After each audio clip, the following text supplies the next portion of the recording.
दोस्तों, जय श्री राम। दोस्तों, ऋग्वेद में अथ वेदोक्त धर्म विषय की बात की गई है, अर्थात कि वेदों के अनुसार धर्म क्या है। ऋग्वेद में किस चीज़ को माना गया कि यह धर्म है। तो आज हम इसी बात पर चर्चा करते हैं कि ऋग्वेद के अनुसार धर्म क्या है। इसी को हम जानने की पूरी तरह से आज कोशिश करेंगे। ऋग्वेद में ये अध्याय 8 है। वहाँ पर श्लोक जो 1 और 2 है, पहले और दूसरे श्लोकों में ये बात की गई है। इस पूरे अध्याय में अथ वेदोक्त धर्म विषय की ही बात की गई है, लेकिन हम बात कर रहे हैं श्लोक 1 और 2 की, जहाँ पर पहले श्लोक में कहा गया है कि जो जो ईश्वर है वो हम सभी के लिए धर्म का उपदेश देता है।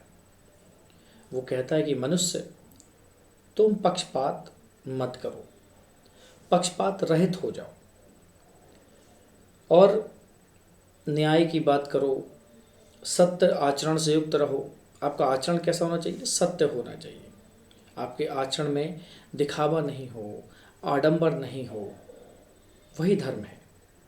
तो ऋग्वेद धर्म की बहुत संगत व्याख्या करता है। देखा जाए बहुत नॉर्मल व्याख्या कर रहा है कि तुम लोग उसी को ग्रहण करो जो सत्य है, जो न्याय है, जिसमें आप किसी का पक्षपात नहीं करते हो। जो सत्य है उसी का पक्ष लो, असत्य को मत देखो,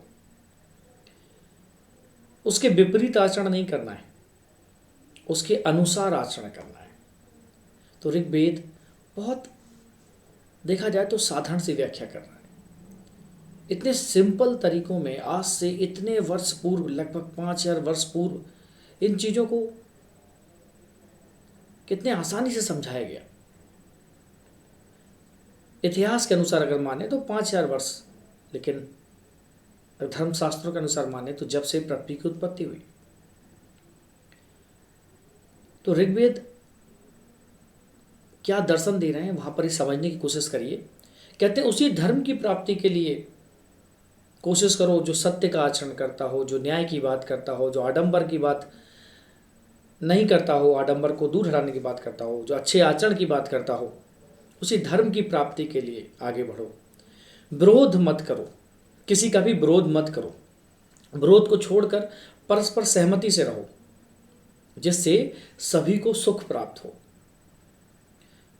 तो सोचिए ऋग्वेद में ईश्वर क्या कहना चाह रहा है कि विरोध हमारे अंदर दुराचरण को स्थान देता है। विरोध की वजह से हो सकता है कि हम न्याय को फॉलो ना करें। विरोध की वजह से हो सकता है कि कई बार कोई हमें पसंद नहीं हो और हम उसका विरोध करना चाहते हैं, तो हम पक्षपात भी कर सकते हैं। ऋग्वेद में ये भी कहा गया है, श्लोक जो पहला श्लोक है अध्याय 8 का, वो ये भी कह रहा है कि प्रश्न उत्तर करो, एक दूसरे से प्रश्न पूछो, उत्तर करो, संवाद स्थापित करो, एक दूसरे से बातचीत करो। जब आप बातचीत करेंगे, किसी के साथ संवाद स्थापित करेंगे, क्वेश्चन पूछेंगे, तो उसके जो आंसर आएंगे फिर उन पर फिर क्वेश्चन पूछेंगे, तो इससे क्या होगा? तुम्हारा सत्य का ज्ञान बढ़ेगा। नॉलेज जो है ना वो आप एक्वायर्ड करोगे और अपने यथार्थ ज्ञान को आप इस प्रकार से बढ़ाते रहोगे, जिससे तुम्हारा मन क्या हो जाएगा? एक प्रकाश युक्त हो जाएगा। तुम्हारे मन में एक ज्ञान का प्रकाश जल उठेगा जो आपके पुरुषार्थ को बढ़ावा देगा। तो ऋग्वेद में कहा भी गया है कि समवो मानसी जानता, जिससे तुम लोग ज्ञानी होकर नित्य आनंद में रहो। समवो मानसी जानता, अर्थात धर्म का पालन करो, अधर्म का नहीं करना है। ज्ञान हो, ज्ञान में लो, ज्ञान को ग्रहण करो और उस ज्ञान की वजह से आनंद में रहो। कहा भी गया है कि देवा भाग्यम यथा, देवा भाग्यम यथा, जैसे आप पक्षपात रहेंगे तो धर्मात्मा जो विद्वान लोग हैं वो वेदों के अनुसार सत्य धर्म को फॉलो करते हैं, वेदों के अनुसार ही सत्य धर्म को फॉलो करते हैं, और उसी प्रकार से सभी को धर्म का पालन करना चाहिए। तो धर्म, इसी बात पे बात करें तो धर्म 3 प्रकार का हो सकता है।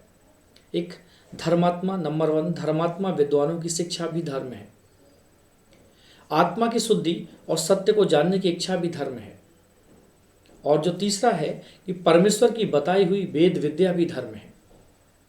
और इन तीनों को अगर आप सही से जान लोगे तो इनके जानने से ही सत्य और असत्य का ज्ञान होता है। और जिस दिन आपको सत्य और असत्य का ज्ञान हो गया, आपके अंदर से अहंकार चला गया, आपके अंदर से सत्य आचरण आ गया, आप न्याय की बात करने लगे, आप किसी का पक्षपात नहीं कर रहे, तो उस दिन आपको सही ज्ञान प्राप्त हो जाएगा। और यही ज्ञान आपको धर्म के रास्ते पर ले चलेगा, जो कि बहुत जरूरी है। ऋग्वेद का दूसरा श्लोक भी कुछ इसी प्रकार की व्याख्या करता है, जिसमें कहा गया है कि समानो मंत्र, समानो मंत्र, हे मनुष्य तुम्हारा मंत्र क्या है, तो तुम्हारा मंत्र क्या होना चाहिए ऋग्वेद में कहा गया। तो वहां पर भगवान ऋग्वेद के माध्यम से कहना चाहते हैं कि सत्य आचरण का विचार, सत्य आचरण का विचार, और ऐसा विचार जो समान हो, सभी के लिए सत्य हो। कोई सत्य केवल आपके लिए सत्य नहीं हो, सभी के लिए सत्य हो, अर्थात उसमें किसी भी प्रकार का विरोध नहीं होना चाहिए। जहां विरोध आ जाता है ना, वहां सत्य नहीं होता। सत्य का विरोध हो सकता है, लेकिन संवाद के माध्यम से उसको आप सुलझा सकते हैं, तो विरोध के उसके बाद जो निकलता है वो सत्य होता है। तो जब सब मिलजुल कर किसी चीज पर विचार करेंगे, तब सभी के विचारों को आपको सुनना चाहिए, और उसमें से जो विचार धर्म से युक्त हो, जिसमें सबका हित हो, आप उसी विचार का प्रचार करो। यही धर्म है।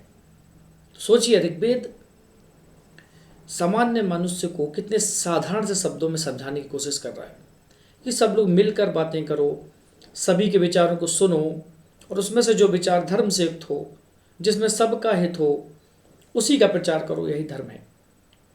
क्या आपको लगता है कि आज के इतने आधुनिक समाज में भी क्या हम सभी के विचारों को सुनते हैं?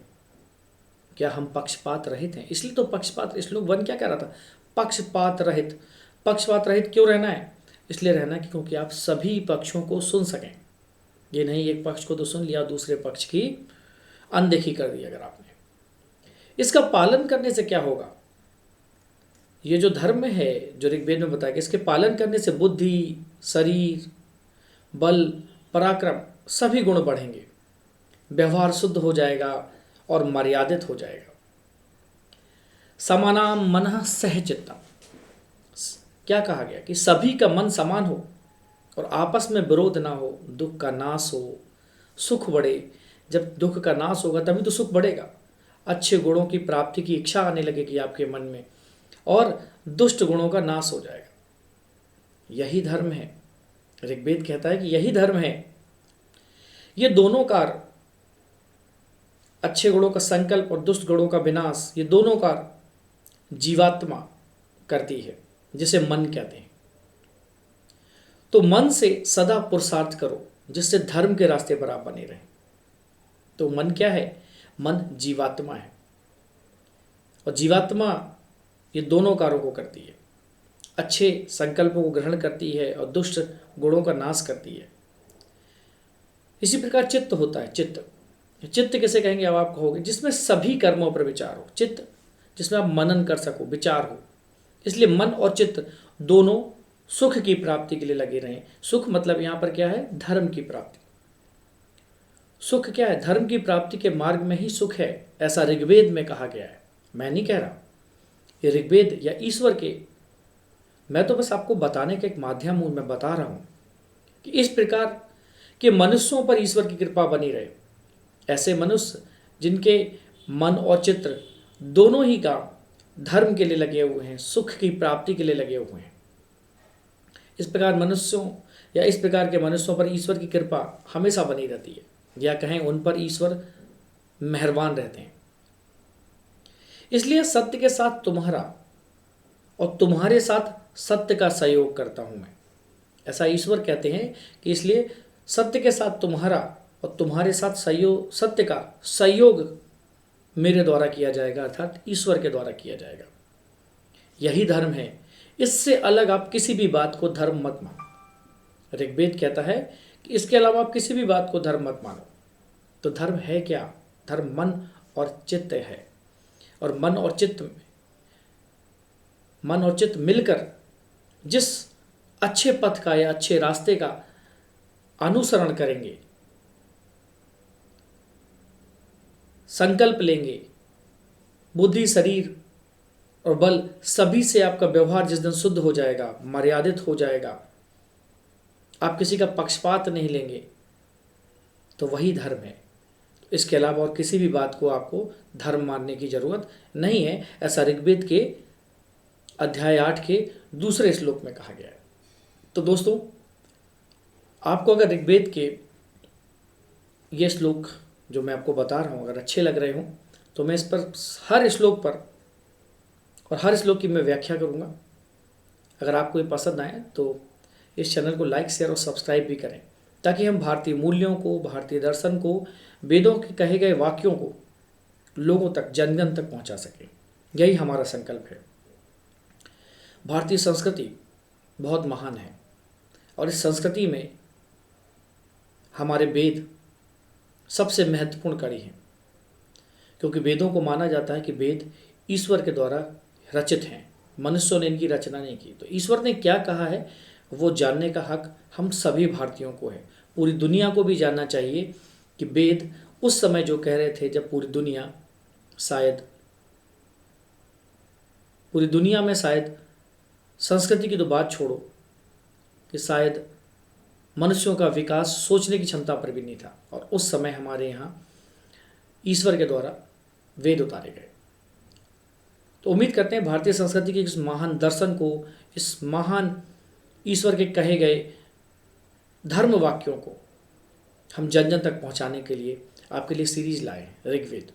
अगर आप इस सीरीज को पसंद कर रहे हैं तो एक प्लेलिस्ट में जाके आप इसके और भी वीडियोस को देख सकते हैं। नमस्कार, जय श्री राम।